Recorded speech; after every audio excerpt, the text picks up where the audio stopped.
За бацхан. За өнөөдөр Монгол улсын авраг унаашивын эрхэм баяр аврагын маань нэрэмжит барилдаан барилднаа. Тэгээд эрхэм баяр аврагтаа одоо зориулж бичижсэн шүлгээ би уншия. Тэгээд энэ шүлгээ бичснийгээ дараа би эрхэм баяр аврагт одоо өөрт нь авчиж өгч ийсэн. За тэгээд энэ шүлгээ одоо хэлье.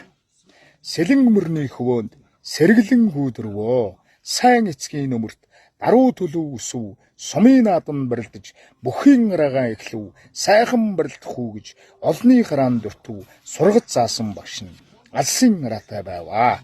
Боохоо данзангийн нутгаас босоо төрсөн авраг, барилдаа тавсан дүүнэр нь баруун мөрөнд нэдэлсэн, бодол хүслэн зэгзэрдэг байх, байгаа цулна, ахтагч байхаа. Мандал сумын манлай авраг, мөрөндөө авшигтай, жудагтай авраг, мушгид тунгордог, бэртэй авраг, мөрөн цагаахан өөгүй аврагаа. Хий цайгүй авраг юм, хээшаагүй жудаг юм, хэнийг чалгадгүй зориг юм, хавирж зардаг дархан юм аа. Бэртэнкэн жигтгэн бүх, бат цогсох, сүртэй бүх, бадрүүн өргөн, цээжтэй бүх, баруун жигүүрийн манлай бөхөө. Элбэг харцгийн унгын шав, итгэлийн алдаагүй мөнгөн шав, эргэж ирээн асрын авраг шав, эргэж төрөхөд ховорхон шаваа гэж.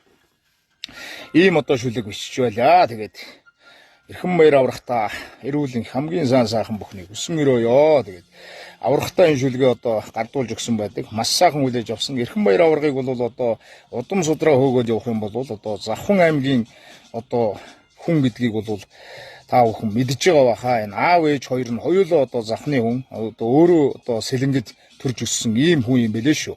За ингээд одоо сайхан барилдаан болох байхаа.